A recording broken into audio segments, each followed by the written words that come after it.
ساتوی پسرو وینو داد شهیدانو کور داد باتورانو کور داد باتورانو کور داد باتورانو کور داد باتورانو کور ساتوی پسرو وینو داد شهیدانو کور داد کور داد باتورانو.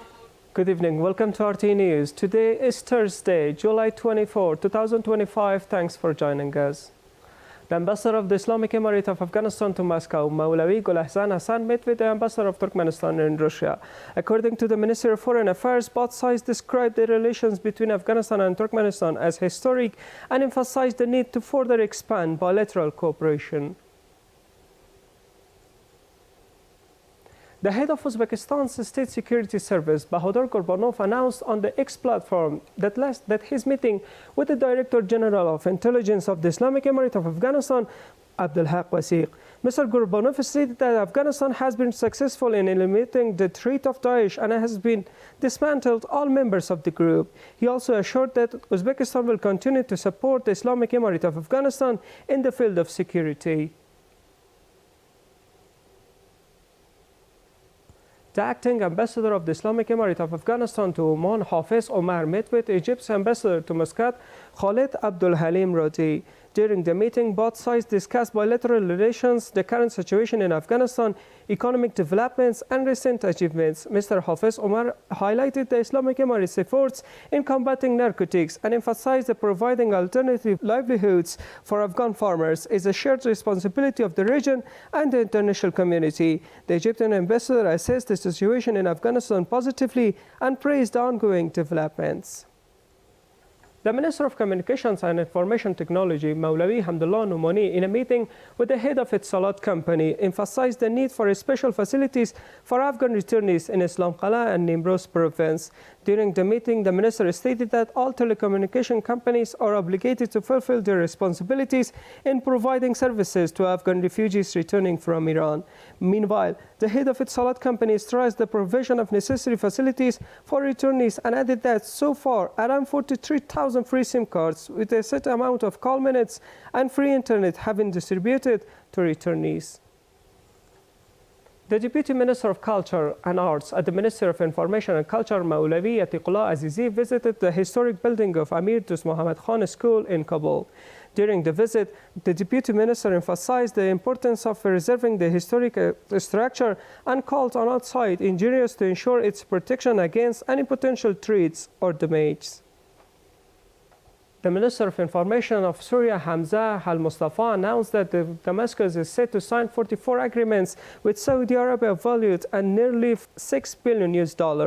The announcement comes as Syria hosts as an investment conference attended by a high-level delegation of Saudi Arabian businessmen.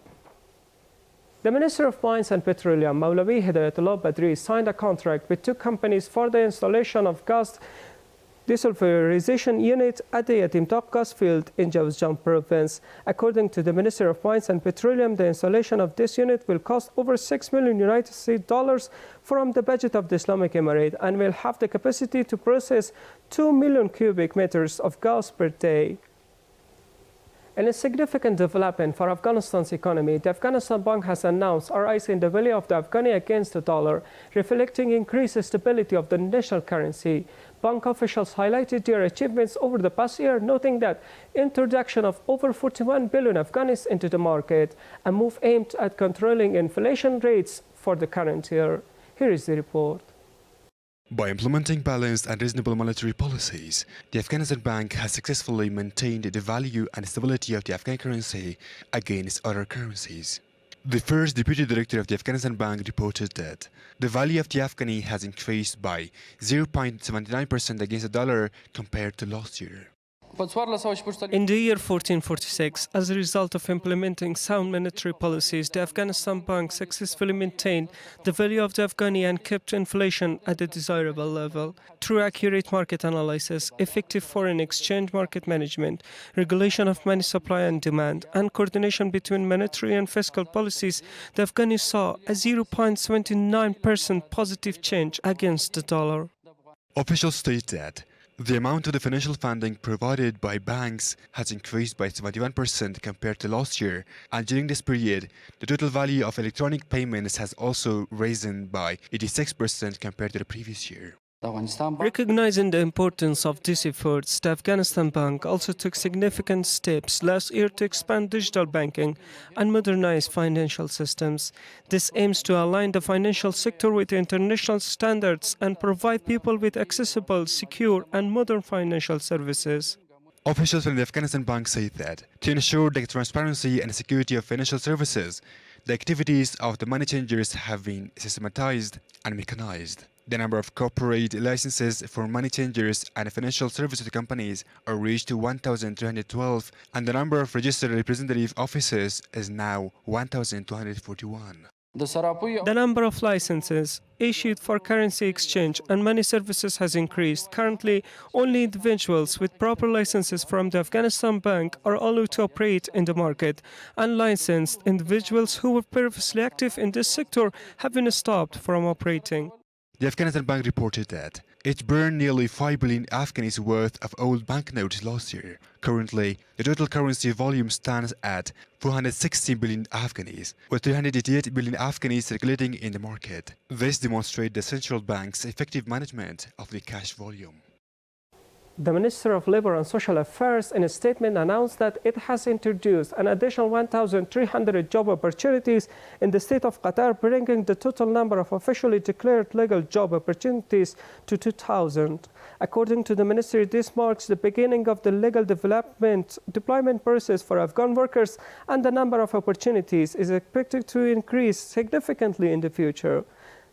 The statement added that detailed information regarding the registration process, relevant professions and skills, eligibility criteria, and designated registration centers will be announced soon for the qualified applicants.